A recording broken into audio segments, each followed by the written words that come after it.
So আপনারা যারা ৪৫,০০০ টাকা বাজেটের আশেপাশে একটা অলরাউন্ডার পিসি বিল্ড করতে চাচ্ছেন তাদের জন্য এই ভিডিওতে আমি Ryzen 7 দিয়ে একটা পিসি বিল্ড দেখাবো, যেটা দিয়ে আপনারা সব ধরনের কাজ like freelancing, graphics designing, video editing, 1080p gaming একদম ইজিলি স্মুথলি করতে পারবেন। এবং এই পিসিতে আপনারা ফ্রি ফায়ার একদম আল্ট্রা সেটিংসে খেলতে পারবেন, সাথে সাথে স্ট্রিমও করতে পারবেন। এবং এই পিসিটা হচ্ছে তাদের জন্য যারা হচ্ছে যে এই মুহূর্তে খুব ভালো একটা প্রসেসর নিতে চাচ্ছেন বাট গ্রাফিক্স কার্ড নেওয়ার চিন্তা নেই, তাদের জন্য এই বিল্ডটা খুব ভালো হবে। কারণ হচ্ছে যে এই প্রসেসরটাতে ভেগা 8 গ্রাফিক্স পেয়ে যাবেন, যেটা খুবই পাওয়ারফুল, অসাধারণ একটা বিল্ড হবে। Let's get started. সো শুরুতেই প্রসেসর হিসেবে থাকতেছে AMD Ryzen 7 Pro 4750G এই প্রসেসরটা।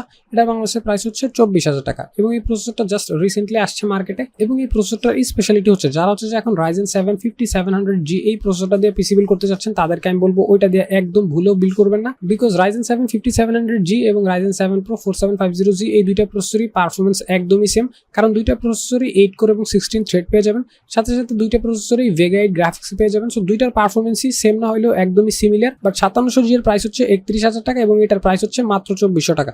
সো প্রায় 7,000 টাকা ডিফারেন্স এবং সিমিলার পারফরমেন্স। সো অবশ্যই যারা হচ্ছে যে ভ্যালু ফর মানি খুঁজতেছেন তারা এই প্রসেসরটা নেবেন। এবং এই প্রসেসরটাতে যেহেতু 8 কোর পাবেন সেহেতু হচ্ছে এটা দিয়ে সব ধরনের হেভি গেমিং, হেভি এডিটিং একদম ইজিলি স্মুথলি করতে পারবেন। এবং যারা হচ্ছে যে এখন জিপিইউ নেবেন না তাদের জন্য এটাতে খুব পাওয়ারফুল একটা রেডিয়ন গ্রাফিক্স পেয়ে যাবেন, যেটা হচ্ছে 8 কোরের একটা গ্রাফিক্স। এবং এই গ্রাফিক্সটা থাকাতে আপনাদের এখনই একটা জিপিইউ নেওয়া লাগবে না, জিপিইউ ইন্টেন্সিভ কাজগুলো মোটামুটি স্মুথলি এটা দিয়ে করতে পারবেন। দেন আমরা মাদারবোর্ড হিসেবে ইউজ করতেছি বেশ প্রিমিয়াম একটা board, MSI Mac B550M mortar. এই মাদারবোর্ডটা এটা বাংলাদেশের প্রাইস হচ্ছে 12,500 টাকা এবং মাদারবোর্ডটার দিকে তাকালে দেখতে পারবেন বেশ প্রিমিয়াম একটা বোর্ড। এটাতে বেশ ভালো মানে হিটসিং পেয়ে যাবেন। সো আপনার VRAM এর টেম্পারেচার খুবই ভালো থাকবে, সাথে সাথে 4টা RAM স্লট পেয়ে যাবেন, PCIe Gen 4 সাপোর্ট পেয়ে যাবেন এবং এই PCIe Gen 4 এর উপরে হিটসিং পেয়ে যাবেন। সো আপনার SSD-টা গরম হবে না এবং 3 ইয়ার্স এর ম্যানুফ্যাকচারিং ওয়ারেন্টি পেয়ে যাবেন এবং এই বাজেটে বেস্ট। দেন RAM হিসেবে ইউজ করতেছি বাংলাদেশের জাতীয় RAM Corsair Engine LPX 8GB DDR4 এই র্যামটা। এই র্যামটার বাংলাদেশের প্রাইস হচ্ছে 3700 টাকা, বাট আপনি যদি পিসি বিল্ডের সাথে নেন তাহলে পড়বে 3400 টাকা।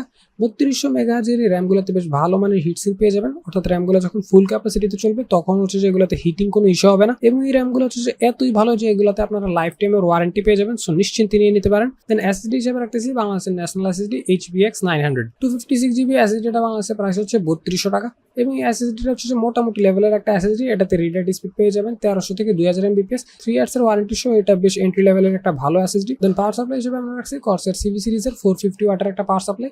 এটা বাংলাদেশের প্রাইস হচ্ছে 3550 টাকা, বাট ফুল পিসি বিল্ডের সাথে নিলে পড়বে 3350 টাকা। এবং আপনাদের এখন একটা স্পেশাল কথা বলে দিই, এই প্রসেসরটার সাথে কিন্তু 350 ওয়াটের পাওয়ার সাপ্লাই যথেষ্ট, বাট আমি 450 নিয়েছি। আপনি চাইলেই এই পাওয়ার সাপ্লাইটার সাথে ফিউচার একটা ভালো মানের গ্রাফিক্স কার্ড অ্যাড করে নিতে পারবেন 1650 লেভেলের। সো আপনি যদি ফিউচারে গ্রাফিক্স কার্ড অ্যাড করেন আপনার হচ্ছে তখন এই পাওয়ার সাপ্লাইটা চেঞ্জ করতে হবে না, এটা দিয়ে করে নিতে পারবেন। বাট আপনার যদি চিন্তা থাকে যে আপনি আরো ভালো গ্রাফিক্স কার্ড ইউজ করবেন তাহলে আমি রিকমেন্ড করবো 550 ওয়াট নিয়ে নিতে। সেক্ষেত্রে হচ্ছে আপনি 3060 লেভেলের কার্ডও ইউজ করতে পারবেন। এবং এই সবগুলো কম্পোনেন্টসকে রাখার জন্য ইউজ করতেছি জিগমাটেকের ওরিও টেম্পার্ড গ্লাসের এই কেসিংটা। এর বাংলাদেশের প্রাইস হচ্ছে 3300 টাকা এবং বেশ প্রিমিয়াম লেভেলের একটা কেসিং। সামনে দুইটা ইনটেক ফ্যান পেয়ে যাবেন এয়ার ফ্লোর জন্য, পিছনে একটা এক্সস্ট ফ্যান পেয়ে যাবেন গরম বাতাস টেনে বের করে দেওয়ার জন্য, সাইডে টেম্পার্ড গ্লাস থাকবে কম্পোনেন্টস গুলো শো অফ করার জন্য। এবং এই বাজেট আমার কাছে ওভারঅলি বেস্ট মনে হয়েছে। বাট কেসিং এ যেহেতু কোনো পারফরমেন্সের হেল্প হয় না, আপনার যেটা ভালো লাগে আপনি সেটাই নিয়ে নিতে পারেন। এবং এই সবগুলো কম্পোনেন্টসকে একসাথে করলে প্রাইস আসবে 50,250 টাকা।